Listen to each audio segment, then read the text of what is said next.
सूत्रों के हवाले से बड़ी खबर मिल रही है। प्रशांत किशोर बांकीपुर से उम्मीदवार हो सकते हैं। जनसुराज की कोर ग्रुप की अहम बैठक, बांकीपुर उम्मीदवार पर मोहर लग सकती है। कल बैठक के बाद यह औपचारिक घोषणा की जा सकती है। आधिकारिक घोषणा का इंतजार फिलहाल किया जा रहा है। तो सूत्रों के हवाले से बड़ी खबर मिल रही है। प्रशांत किशोर बांकीपुर से उम्मीदवार हो सकते हैं। जनसुराज की कल कोर ग्रुप की अहम बैठक होने वाली है। बांकीपुर उम्मीदवारी पर यह मोहर लग सकती है। बैठक के बाद औपचारिक घोषणा की जा सकती है। आधिकारिक घोषणा का इंतजार किया जा रहा है। और आनंद अमृतराज मेरे सहयोगी ज्यादा जानकारी के साथ फोन लाइन पर जुड़ रहे हैं। आनंद, अगर बांकीपुर से उम्मीदवारी के तौर पर बात की जाए तो प्रशांत किशोर पहले उम्मीदवार के तौर पर अभी सामने आ रहे हैं। बीजेपी की उम्मीदवारी तय नहीं है, आरजेडी की उम्मीदवारी तय नहीं है।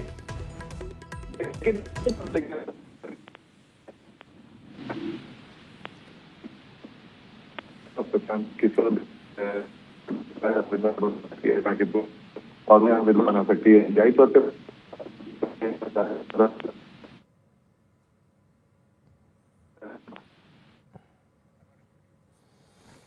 आनंद अमृतराज से दोबारा से संपर्क करने की कोशिश करेंगे, लेकिन ये बड़ी खबर सूत्रों के हवाले से प्रशांत किशोर से जुड़ी ये बड़ी खबर। बांकीपुर से वो उम्मीदवार हो सकते हैं, चुनावी मैदान में ताल ठोक सकते हैं। जनसुराज की कल कोर ग्रुप की अहम बैठक होने जा रही है। बांकीपुर उम्मीदवारी पर उनकी मुहर लग सकती है। उपचुनाव को लेकर ये उम्मीदवारी उनकी तय कल होगी। बैठक के बाद औपचारिक घोषणा की जाएगी। आधिकारिक घोषणा का इंतजार फिलहाल किया जा रहा है।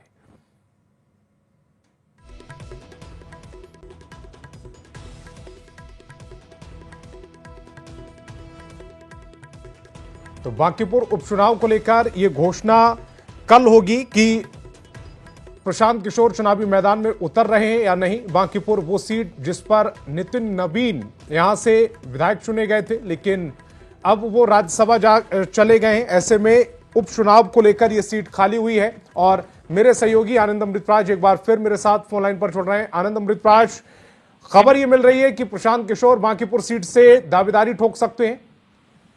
लेकिन इसी तौर पे अभी जो जानकारी मिली, हमारे सूत्रों ने बताया कि कल एक कोर ग्रुप की बैठक है, जो जनसुराज के कोर ग्रुप की बैठक है। इस बैठक में इस बात को लेकर चर्चा होगी कि जनसुराज की तरफ से बांकीपुर से उम्मीदवार कौन हो सकता है।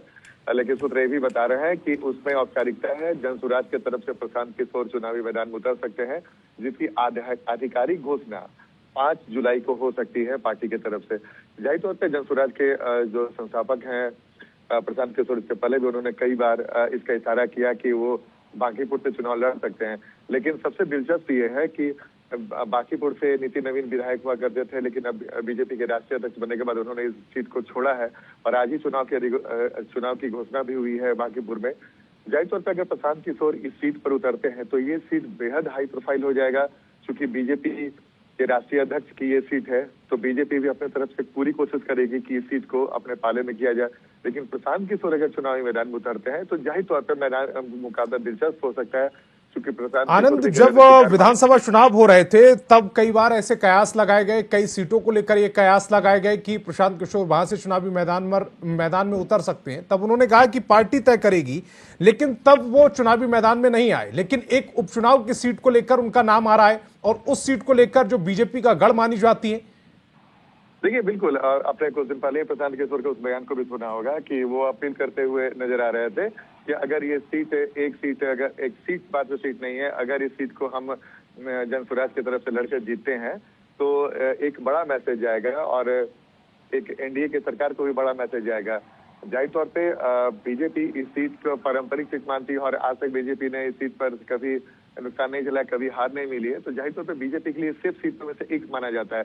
लेकिन प्रशांत किशोर की अगर बात माने, उसकी रणनीति को समझने की कोशिश करें तो प्रशांत किशोर की पहली कोशिश ये है कि इस सीट पर वो अपने पूरी ताकत लगाएं। अगर उनकी जीत हो जाती है तो इसका एक बड़ा राजनीतिक मैसेज आएगा। लेकिन अगर हार भी जाए तो प्रशांत किशोर ये मैसेज देने की कोशिश करेंगे कि लड़ाई तगड़ी हो, ताकि इसका मैसेज जा सके। जाहिर तौर पर प्रशांत किशोर अपने अस्तित्व को बचाने के लिए भी इस सीट पर लड़ाई लड़ सकते हैं। और अगर प्रशांत किशोर की पूरी कोशिश रहेगी कि वो रणनीतिकार भी माने जाते हैं कि पूरी ताकत झोंके। जाहिर तौर पर प्रशांत किशोर को विधानसभा चुनाव में जबरदस्त झटका लगा था और उनके अधिकांश उम्मीदवारों के जमानत भी जब्त हुए थे। तो जाहिर तौर पे अब देखना ये दिलचस्प होगा कि इसका ऐलान कब होगा। हालांकि कल कोर ग्रुप की ये बैठक बताई जा रही है जिसमें इसकी पुष्टि हो सकती है। आनंद अमृतराज आप मेरे साथ जुड़े, आपका बहुत बहुत शुक्रिया।